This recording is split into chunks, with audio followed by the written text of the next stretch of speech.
The next nuclear threat may not come from land, sea or air. It could come silently from orbit.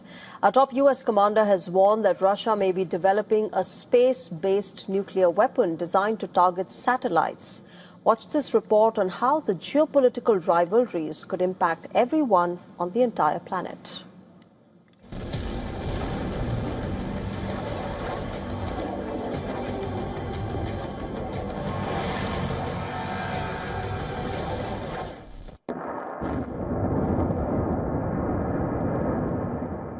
No blast on the ground.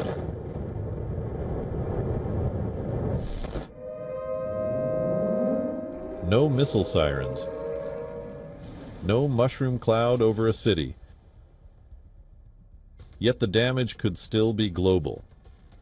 The United States has issued a fresh warning over concerns that Russia may be developing a nuclear anti-satellite weapon in space.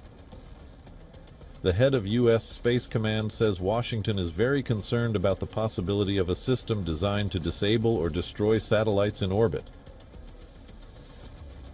This is not a traditional nuclear bomb aimed at cities.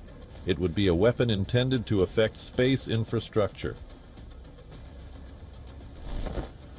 Our modern life depends heavily on satellites. They guide aircraft and ships, power GPS navigation, support banking networks, enable military communications, and connect billions through television, internet, and emergency services.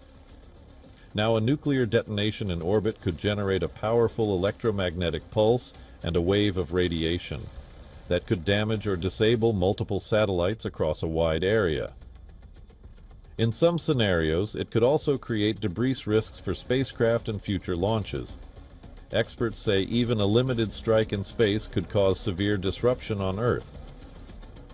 Navigation systems could fail, communications could be interrupted, financial timing networks could be affected. Military forces would also face serious operational challenges. Russia has rejected accusations regarding offensive systems in space. Moscow has long argued for discussions on preventing the weaponization of outer space while also modernizing its strategic capabilities. But the West is not taking the threat lightly. The United States, Britain and allies are reportedly increasing training and planning for possible threats to satellites. That includes resilience measures, backup systems, and faster replacement capability. The key point is simple. A conflict in space would not stay in space. No matter which nation develops such systems, the consequences would be shared globally.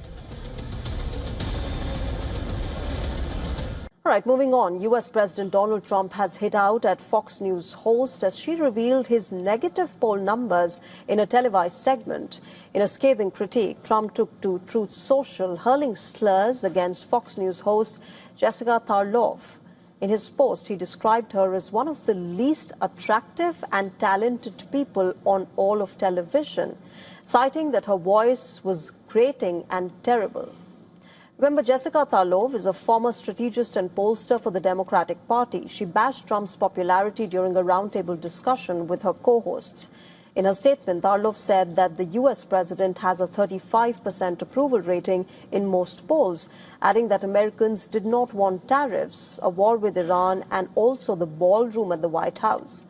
A recent YouGov poll found that just 38% of Americans approve of the way Trump is handling his job as president, while 56% disapprove. According to the poll, most Americans do not back the war that Donald Trump and Israel waged against Iran. Only 35% approve how Trump is handling Iran, while 57% disapprove of the current situation. President Trump's recent rift with Pope Leo XIV, where in a lengthy social media post, the president had called the head of the Catholic Church as too liberal and being weak on crime, is also drawing backlash from the Catholic cohort. Remember, in the 2024 presidential polls, the Pew Research Center analyzed that racial background played a significant role, with 62% of white Catholics voting for Donald Trump and 37% for Kamala Harris, while 41% of the Hispanic Catholics voted Trump and 58% went for Kamala Harris. Well, shifting our focus now to India, the constitutional amendment over the women's reservation in the parliament and the state assemblies and the bill to establish a delimitation mechanism have been defeated in the Lok Sabha, which is the lower house of the Indian parliament. The government has failed to get a two-thirds majority during the vote on the amendment during the ongoing special session of the parliament.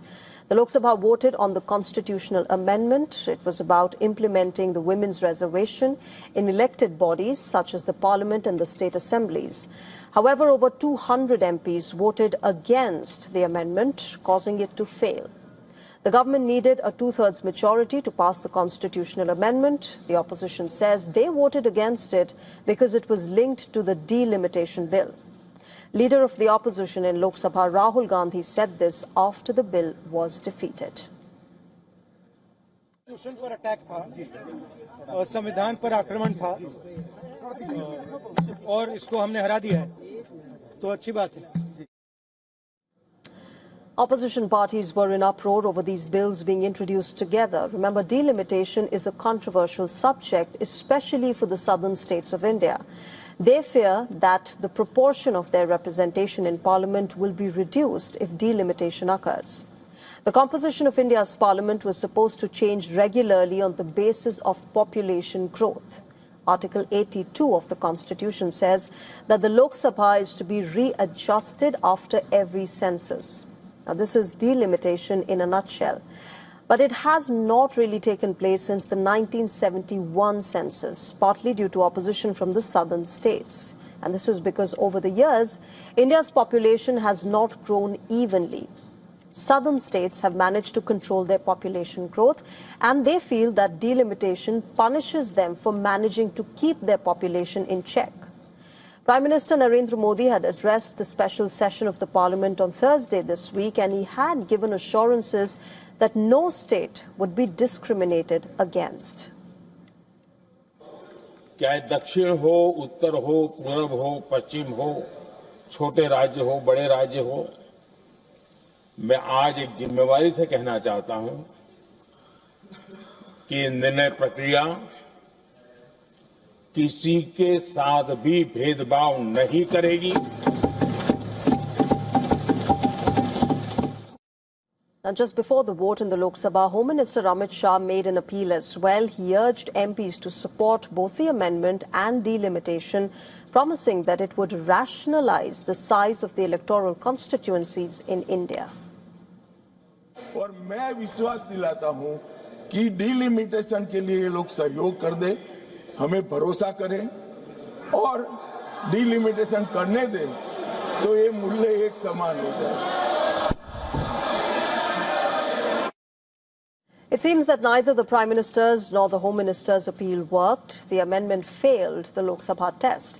However, the Government of India has issued a Gazette notification stating that the 2023 Women's Reservation Bill has come into force. President Draupadi Murmu had granted assent to the Women's Reservation Law back in 2023, but it had not come into operation yet.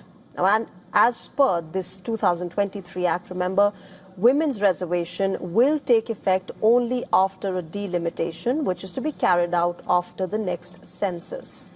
Therefore, this sets the stage for a future showdown between the government and the opposition.